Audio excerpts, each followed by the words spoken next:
Me demitiram em uma sala onde tudo já estava decidido. Assine aqui e entregue todos os bens da empresa. Luana não levantou a voz, não precisava. A pasta estava aberta na minha frente. A linha de assinatura marcada com uma aba amarela. A caneta estava exatamente onde minha mão cairia se eu jogasse conforme as regras. Meu nome é Matilde Souza. Tenho 52 anos. Estou nesta empresa desde quando éramos 3 pessoas, um servidor e uma sala de reuniões emprestada com café ruim. Olhei para a pasta. O papel brilhava sob a luz fria do teto. Frederico, o gerente de RH, cruzou os dedos sobre a mesa. Ele tinha aquele sorriso que tentava ser profissional, mas que eu já vira antes, quando ele demitiu o Marcos da TI, quando ele demitiu a Ana da contabilidade. Sempre o mesmo sorriso, sempre a mesma pasta. Matilde, nós apreciamos muito o seu trabalho, disse Luana, a diretora de operações. Ela falava como se estivesse lendo um script. Provavelmente estava. Mas a empresa está passando por uma reestruturação. Reestruturação, repeti. A palavra soou vazia, como se eles tivessem ensaiado isso no espelho. Sim, continuou Luana. Precisamos nos adaptar ao mercado. E eu não me adaptei? Perguntei. Não era uma pergunta de verdade. Era só para ver se eles tinham coragem de responder. Frederico pigarreou. Não é isso. É só que, bem, a empresa está indo em outra direção. Direção, murmurei. Olhei para a caneta. Era uma daquelas canetas baratas que a empresa comprava aos montes. Eu mesma tinha assinado a ordem de compra delas há anos. E o que eu faço agora? Você recebe todos os direitos trabalhistas, disse Luana, como se isso fosse um favor. E temos um pacote de demissão voluntária muito generoso. Voluntária, repeti. Não era voluntário, nada disso era voluntário, mas eu não ia discutir, não ali, não com eles. Peguei a caneta. O peso dela na minha mão era familiar. Eu tinha usado canetas como essa para assinar contratos, ordens de serviço, relatórios. Agora ia usá-la para assinar minha saída. Matilde, disse Frederico, como se estivesse tentando ser gentil.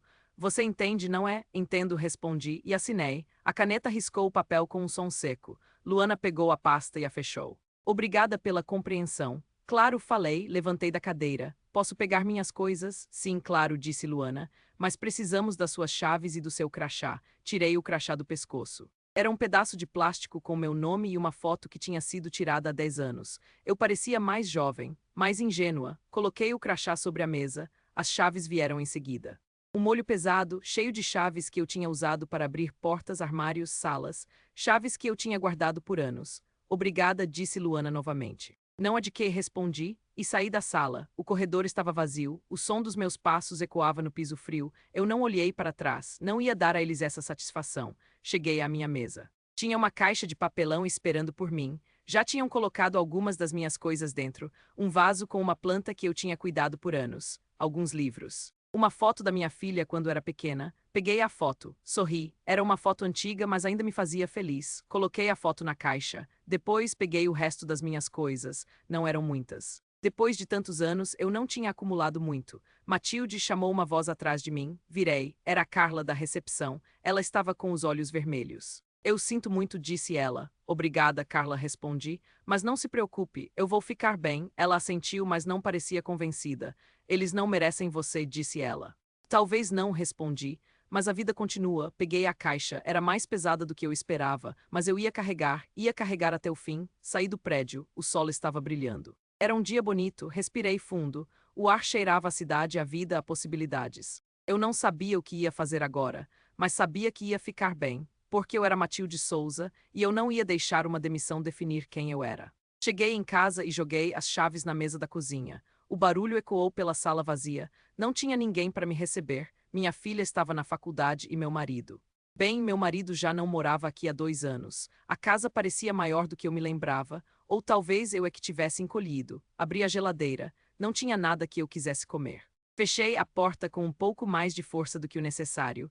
O som foi satisfatório. Pelo menos algo ainda fazia barulho quando eu queria. Sentei na mesa da cozinha e liguei o computador. O e-mail já estava aberto. Mensagens e mais mensagens. Pedidos de confirmação de ativos, solicitações de transferência de responsabilidades, lembretes de reuniões que eu não ia mais participar. Todos queriam algo de mim. Todos achavam que eu ainda estava lá. Cliquei em um e-mail da Luana.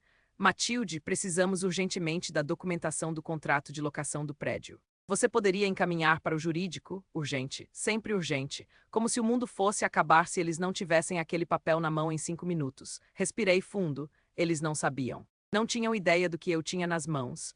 Ou melhor, do que o asterisco não asterisco tinha nas mãos. Porque o contrato original não estava no arquivo digital, não estava no sistema, estava aqui em casa dentro de uma pasta amarela que eu tinha guardado há anos. Levantei e fui até o quarto. Abri o armário e puxei a caixa de sapatos no fundo. Dentro dela, pastas e mais pastas, contratos, ordens de serviço, relatórios, tudo que eu tinha acumulado ao longo dos anos. Coisas que ninguém mais se importava, coisas que eu nunca tinha jogado fora. Encontrei a pasta amarela. Contrato de locação prédio principal estava escrito à mão na capa, minha letra. Minha assinatura na linha de baixo. Abri a pasta. O contrato estava lá intacto, como se o tempo não tivesse passado. Folheei as páginas, cláusulas, termos, condições. Tudo que eu tinha lido e relido tantas vezes. Mas desta vez algo chamou minha atenção. A data de renovação, há 5 anos. Eles tinham esquecido, ou pior, tinham assumido que estava tudo certo. Que eu tinha cuidado de tudo, e eu tinha, até hoje. Peguei o telefone e liguei para o doutor Renato. Ele atendeu no segundo toque.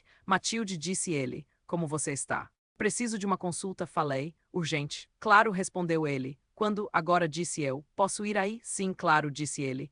Estou no escritório, venha quando quiser. Desliguei o telefone. Peguei a pasta amarela e saí de casa. O sol ainda estava alto. O dia ainda não tinha acabado. O escritório do doutor Renato ficava no centro, um prédio antigo com escadas de madeira e corredores estreitos. Ele sempre disse que gostava do lugar porque tinha história.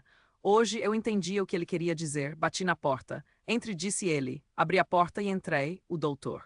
Renato estava sentado atrás de sua mesa, rodeado por pilhas de papéis. Ele levantou os olhos quando me viu. Matilde, disse ele. Sente-se. Sentei na cadeira em frente à mesa. Coloquei a pasta amarela em cima dela. O que você tem aí? Perguntou ele. Um contrato, respondi. O contrato de locação do prédio onde eu trabalhava. Ele abriu a pasta e começou a ler. Seus olhos se moviam rapidamente pelas páginas. De vez em quando ele franzia a testa. Depois de alguns minutos, ele olhou para mim. Matilde, disse ele. Este contrato expirou há 5 anos. Eu sei, respondi. E eles nunca renovaram? Perguntou ele. Não, falei. Eles esqueceram ou assumiram que estava tudo certo. E você? Perguntou ele. Você sabia? Sim, respondi. Eu sabia. Ele olhou para mim por um longo momento. Depois sorriu. Matilde, disse ele. Você sabe o que isso significa? Significa que eles estão em uma locação mês a mês, falei. E que eu posso despejá-los a qualquer momento. Exatamente, disse ele, e com um aviso de 30 dias. 30 dias, repeti, era menos do que eu esperava, mas era o suficiente. Você quer fazer isso? Perguntou ele. Olhei para ele. Eu não quero vingança, falei. Não quero controle, só quero que eles saibam que não podem me tratar assim. Então, disse ele, vamos redigir a notificação. Peguei a pasta amarela. Vamos, falei. O doutor Renato pegou um papel e começou a escrever. Eu olhava pela janela. O sol estava começando a se pôr, o dia estava acabando, mas para mim algo estava só começando. Matilde, disse o doutor Renato. Aqui está, peguei o papel, a notificação de despejo, 30 dias, era tudo que eu precisava. Obrigada, falei. Não há de quê, respondeu ele. Mas lembre-se, Matilde, uma vez que você enviar isso, não tem volta. Olhei para o papel. Eu sei, falei, mas é hora deles aprenderem que não podem brincar com a vida das pessoas. Saí do escritório do doutor Renato. O sol já tinha se posto, a noite estava chegando, mas eu não tinha medo, porque desta vez eu estava no controle, desta vez eu tinha o poder. E desta vez eu ia usá-lo. A notificação de despejo estava na minha mão e o peso daquele papel era quase físico. 30 dias. Era tudo o que eu precisava para ver o mundo deles desmoronar. Mas antes eu tinha que entregá-la. Tinha que fazer isso direito. Peguei o carro e dirigi até o prédio. O mesmo prédio onde eu tinha trabalhado por tanto tempo. O mesmo prédio que agora me parecia estranho, como se eu estivesse vendo pela primeira vez. Estacionei na vaga de visitantes. Não ia usar a minha vaga de sempre, não hoje. Entre com a notificação na mão, a recepção estava vazia, a Carla não estava lá. Provavelmente tinha sido mandada embora também. Ou talvez estivesse em outra reunião, outra demissão. Pensei em deixar a notificação com ela, mas mudei de ideia. Eu queria fazer isso pessoalmente. Subi as escadas. Não ia usar o elevador, não hoje. Cada passo ecoava no corredor vazio. Cheguei ao andar da direção. A porta estava fechada. Bati. Ninguém respondeu. Bati de novo, mais forte. Quem é? Perguntou uma voz do outro lado. Matilde Souza, respondi. Preciso falar com o Frederico ou com a Luana. A porta se abriu. Era o Frederico. Ele parecia cansado. Mais cansado do que eu me lembrava. Matilde, disse ele. O que você está fazendo aqui? Preciso falar com vocês, respondi. É importante. Ele hesitou, mas depois se afastou para me deixar entrar. A sala estava bagunçada. Papéis espalhados pela mesa, xícaras de café vazias. Parecia que eles estavam trabalhando há dias sem parar. O que foi? Perguntou Luana. Ela estava sentada atrás da mesa, olhando para o computador. Não levantou os olhos quando entrei. Recebi uma notificação, falei. Achei que vocês deveriam ver. Coloquei o papel na mesa. Luana finalmente olhou para mim, pegou o papel e começou a ler. Seus olhos se moveram rapidamente pelas linhas. Depois de alguns segundos, ela olhou para mim. O que é isso? Perguntou ela. Uma notificação de despejo, respondi. O contrato de locação expirou há 5 anos. Vocês nunca renovaram. Isso é impossível, disse Frederico. Nós temos um contrato válido. Não, falei. Vocês não têm. O contrato expirou, e agora eu sou a proprietária do contrato, e eu estou despejando vocês. Luana olhou para mim como se eu tivesse perdido a cabeça. Você não pode fazer isso, disse ela. Posso, respondi, e estou fazendo. Mas por quê? Perguntou Frederico. O que nós fizemos para você? Vocês me demitiram, falei, sem aviso. Sem respeito, sem nada, e agora eu estou fazendo o mesmo com vocês. Luana pegou o telefone. Vou ligar para o jurídico, disse ela. Pode ligar, respondi. Eles vão confirmar, o contrato expirou. Vocês estão em uma locação mês a mês, e eu estou despejando vocês. Ela discou o número, falou rápido com a voz trêmula. Depois de alguns minutos ela desligou, olhou para mim. Eles confirmaram, disse ela. O contrato expirou, eu sei, respondi. Mas por quê? Perguntou Frederico novamente. Por que você está fazendo isso? Porque eu posso, falei. Porque vocês acharam que podiam me tratar assim. Porque vocês acharam que eu não tinha valor. E agora vocês vão ver o que acontece quando vocês subestimam alguém. Saí da sala. Não olhei para trás, não ia dar a eles essa satisfação. Desci as escadas novamente. O prédio parecia ainda mais vazio do que antes, como se já estivesse abandonado. Cheguei na recepção. A notificação de despejo estava afixada na parede. A segurança estava olhando para ela com uma expressão de confusão. O que é isso? Perguntou ele. Uma notificação de despejo, respondi. Vocês têm 30 dias para sair. Ele olhou para mim. Mas por quê? Porque o contrato expirou, falei. E agora eu sou a proprietária. Ele não disse nada, só assentiu, como se entendesse. Como se soubesse que isso era justo. Saí do prédio, o sol estava alto, o dia estava bonito, respirei fundo, o ar cheirava a liberdade de não ter que voltar para aquele lugar. De não ter que ver aquelas pessoas, de não ter que carregar o peso de uma empresa que não me valorizava. Peguei o carro e dirigi para casa. O telefone tocou, era um número desconhecido, atendi. E Matilde Souza? Perguntou uma voz do outro lado. Sim, respondi. Aqui é o doutor Renato, disse ele. Eu recebi uma ligação do jurídico da empresa. Eles querem negociar. Negociar o quê? Perguntei. Eles querem que você desista do despejo, disse ele. Eles estão dispostos a oferecer uma indenização. Quanto? Perguntei. 1 milhão, respondeu ele. Parei o carro no sinal, 1 milhão. Era muito dinheiro, mais do que eu jamais imaginei ter. E se eu não aceitar? Perguntei. Eles vão ter que sair, disse ele, em 30 dias. E se eu aceitar? Perguntei. Você recebe o dinheiro, respondeu ele. E eles ficam. Pensei por um momento, 1 milhão era tentador, mas não era sobre o dinheiro, nunca foi. Diga a eles que não, falei. Diga a eles que eu não quero o dinheiro. Diga a eles que eu quero que eles saiam. Tem certeza? Perguntou o doutor Renato. Tenho, respondi. Diga a eles que eu não estou fazendo isso por dinheiro. Estou fazendo isso por respeito. E eles perderam o meu. Desliguei o telefone, o sinal abriu, dirigi para casa, o dia estava acabando. Mas para mim algo estava só começando. Algo novo, algo melhor. Cheguei em casa, o telefone tocou novamente. Era um e-mail. Abri, era da Luana. Matilde, nós gostaríamos de conversar. Por favor, ligue para nós. Não respondi, não ia responder.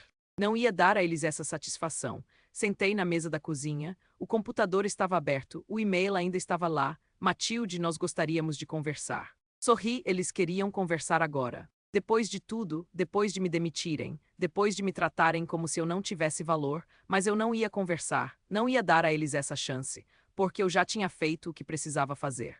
Eu já tinha mostrado a eles o que acontece quando você subestima alguém, e agora eu ia seguir em frente, ia viver minha vida, ia ser feliz, porque eu merecia isso. Porque eu tinha lutado por isso, porque eu tinha ganhado isso. Eles iam aprender que você não pode tratar as pessoas assim, que você não pode assumir que elas não têm valor, que você não pode achar que elas não vão lutar, e eu ia estar lá, ia estar observando, ia estar sorrindo, porque eu tinha ganhado, porque eu tinha mostrado a eles. Porque eu tinha feito o que precisava fazer, e agora eu ia seguir em frente, ia viver minha vida, ia ser feliz, porque eu merecia isso, porque eu tinha lutado por isso, porque eu tinha ganhado isso.